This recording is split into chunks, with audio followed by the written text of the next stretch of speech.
Hello, I'm Andrew from BrickMeisterZ with my review of the LEGO Harry Potter Gringotts Wizarding Bank set.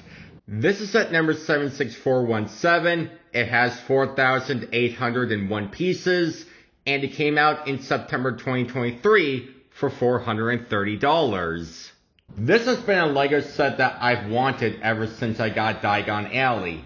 And here it is in my hands now that I recently got it for my birthday.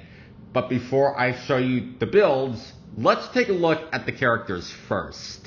The first two minifigures are young Harry Potter and Hagrid, who were from the first film, The Sorcerer's Stone. Young Harry has short legs and a jacket which is a torso that appeared in one of the scaled-down Diagon Alley sets from this year. And the face prints are similar to the ones in the 2023 Hogwarts Express set, if I'm not mistaken.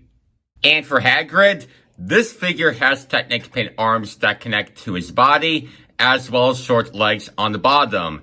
And this design almost looks like the Eggman figure that appeared in the Sonic sets, except he has taller legs and a modified head. Hagrid's beard can be removed to see his face print, and he has an umbrella as a wand. Then there's 11 more minifigures from the final Harry Potter film, Deathly Hallows Part 2. Here's Harry as an adult with normal minifigure legs, and his hairpiece is different compared to his younger version. We also have Ron Weasley as Dragomir, and Hermione Granger as Bellatrix. How these two characters transformed is that they used the Polyjuice Potion, or even some transfiguration spell. But when they got wet from the waterfall, their hairs changed back to normal, except Harry. Even though these three figures have a wet expression on their faces. For the goblins, there's Griphook holding the Gryffindor sword, and Bogrog and Rickbert, who are the bank tellers. And the other two goblins in this set don't have their names. There's also two guards and a Death Eater that reminds me of the Dementors a little bit. Also included in this set is a build of the Ukrainian Ironbelly dragon. The details that I like are the fabric wings, as well as the spikes around the body, and the chains attached to its legs. The dragon's head can be moved, and you can open and close the mouth to breathe fire. And you can also move the tail, which is connected with ball joints. Moving on to the builds, we have Gringotts Bank sitting on top of the underground vaults. The bank itself is built on a base plate, and there are Technic pin holes on the sides to connect the other Diagon Alley buildings, just like modulars. To the left of Gringotts is a small shop called Magical Menagerie. There are some items on sale in the front window, and above it, there should have been a sticker that shows a goblet advertisement. The reason why I'm missing some stickers is because this set is supposed to come with 3 sticker sheets, and when I opened the set, one sheet was missing, but we contacted LEGO, and they said they will ship it immediately. So back to the build. The shop's back wall can't be removed to see the inside. Underneath, you'll find the chocolate frog, and there is a ground part that can be removed to find some gold. On the upper level of this same building, there's another removable wall that you can see the newspapers. And to the left, there's another missing sticker of Fang brushes. To the right of the bank, there's a drop of water coming from the drain pipe, as well as a sticker for pumpkin juice. Oh, and when you remove this panel, you'll find a statue and a cup hidden in a wall. There's also 2 owls and some more newspapers sitting on the back wall. This part has a frog statue next to the back door, as well as 2 more missing stickers of wanted posters and the dark mark symbol. Plus, don't forget about those stickered windows around the bank's walls. On the front of the bank, I like the design of the tilted pillars connected with clip pieces, And above the front doors, there's the Gringotts Bank sign, which has different stickers onto slope curved pieces. That's right, no stickers across multiple pieces at once. One thing that's a little off is the word Gringotts has spacing in the middle. You know, Gringot space TS. But if you compare the LEGO version to the real version, the Gringotts word has the letters connected instead of having a gap. I think the only way to fix the LEGO version is that you could try to line up the letters and get rid of the gap, but be careful not to ruin the stickers. Inside the bank, there's a chandelier hanging from the ceiling, as well as the columns that has cracks, which are these printed 2x4 slope curved pieces. Then we have 4 desks for the goblins, and 1 other desk for the chief bank teller. There are some studs on the back for the seats, where the goblins can stand here and get to work. And behind the desks is a reflective sticker for the windows. On the second floor, there's another desk to the left, and a picture of a goblin minifigure from the 2002 Gringotts Bank set. And on the wall, there's a safe that can open up, and inside is this top secret letter from the Sorcerer's Stone.